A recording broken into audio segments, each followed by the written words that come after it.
This is Jonathan Anger, Fifth Pro Boxing Fans, joined by Kalle Sauerland here at Misfits 007. Kalle, how are you feeling? Well, here we are, number 7, eh? When they said it wouldn't even last one. Feeling great. I think one of the biggest public workouts I've ever seen. Media attendance absolutely through the roof, and did I expect it? I've come to expect it, yeah. So very excited for fight week. Kicks off today, and obviously big presser tomorrow, and then the weigh-in on Friday and Saturday night live on DAZN.com. It's KSI time. Can he do what Jake Paul could not do against Tommy Fury? Can he defeat Joe Fournier, former WBA international champion? Let's see. I'll ask you the same question I said to Mams, which is the criticism by some people is that Joe has, albeit an unbeaten record or 8-0, but it's padded. So what would you say to people saying, well, this isn't real? What's your name? You're pro boxing, yeah? So I'm going to ask you a pro boxing question. What do you expect with an 8-0 fighter? Say it again? What are you expecting in the record of an 8-0 fighter? Well, you would have journeymen and things like that to start off with. Yeah, which he's got. Yeah. So I don't see a big difference in an 8-0 fighter in the normal pro scene and Joe Fournier's record. No, it's a normal 8-0 record. It's not particularly good. The WBA international title, yes, we'll have a few question marks around how that came about, but he got it. So what am I to say? That fight was ordered at the time, and then he won that fight. So yeah, we're not making out this is Muhammad Ali. This is but it's a professional boxer. There's no ifs and buts about that. Just like Tommy Fury was against Jake, you know. So it's a huge challenge. It's a huge ask. It's something that we're very confident he's going to come through on Saturday night. I've got to ask you, when this started last August with the first show, KSI, he was fighting 2 opponents, and you had guys like Salt Pappy and things like that. You must have been thinking, kind of like me, who are all these people? And now, like, once they keep going on, you're kind of like, that'd be a good matchup with him. So how do you look at it as... You start to be able, and I'm sure you can go back and look at an interview from me on one of the first ones. You can go back and look, and I'm like, right, I'm avoiding questions about this. I'm like, how am I supposed to give a comment on a guy that I've seen a few clips of in if I was lucky in sparring? If I was lucky, but mostly like pad work, bad work. I'm like, I'm not, very difficult for me to give an expert opinion on it.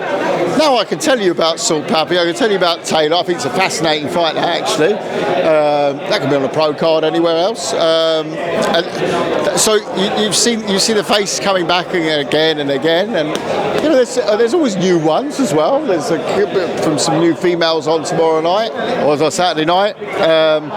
But the great thing is you see them always on our platform on DAZN, and it repeats. And you, as the media, you also start to realize, I've got to get a piece of him. I know him, and you come from the pro boxing world like I do.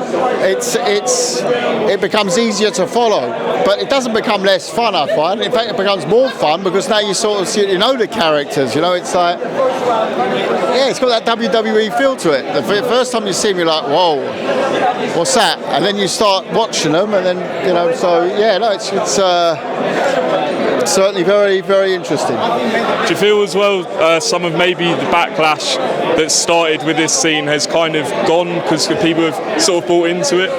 It will always be there, but it'll become normalised, and I just hope that some traditional fans give it a chance. Don't expect to see Spence versus Crawford level boxing, but some of them actually can box a bit, and we've got some fights where they're terrible, absolutely terrible, but it's entertainment.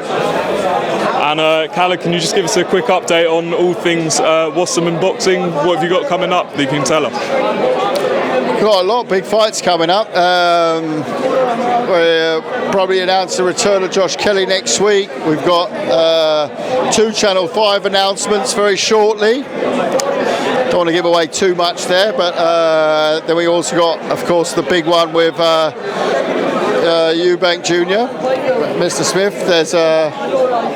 There's clearly been an injury. We're waiting to hear details on that injury of Mr. Smith.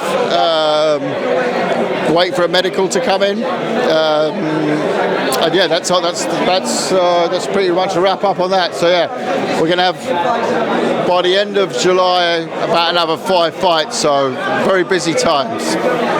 What's Junior said about this date change? Is it an issue or he's okay with it? No, he hasn't said anything yet because we haven't received the medical report. We're waiting for the medical report.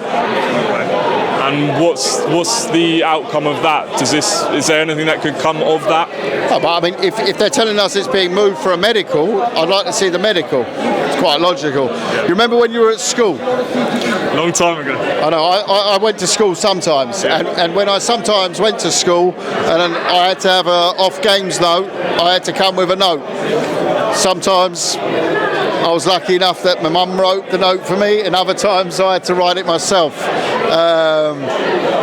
using her handwriting. So I hope it's not one of them. But no, I mean, I'd like to see we obviously can only comment really until we've seen the medical report, which we've been promised, but it's been a few days now. We haven't received it yet.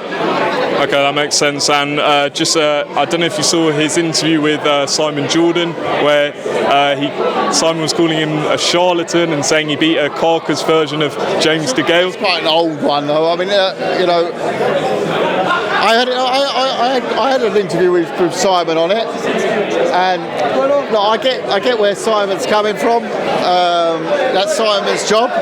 Clickbait, I get it. It's a statement, but I think it's unfair to say that someone who's signed up for a World Boxing Super Series, someone who's been in there with the likes of James DeGale, George Groves, Arthur Abraham, Billy Joe Saunders, all throughout his career, he's never dodged anyone. Eubank Jr. Never dodged anyone. Yeah, he's taken an L. He's come back from those L's. You know, this L he wanted to avenge straight away. You know, he didn't get the opportunity to do that with George Groves, of course. George moving into the final and then retiring, and the Billy Joe rematch. Well, you never know. We might still see that one day. Hopefully so. And do you go along with people like Kalle Froch saying that Eubank's career is on the line here, that defeat is basically the end, or not? No, I can see why people say that. You lose. I mean, it depends how you lose the second fight. If you lose, we're not going to lose. But if he did lose, you can see why people say if he loses twice by knockout in a row, that's pretty crushing. I would say it's one man. So, you know, there's always your bogey player. There was always your bogey opponent. You know. So there's always that angle as well to it, but at the same time, we're not talking losing. We're talking, it's not even repeat or revenge. It's simply going to be revenge. We will see July 1st. More pressing matters May 13th. Subject to medical. DAZN pay-per-view on Saturday night. This Saturday night, DAZN.com.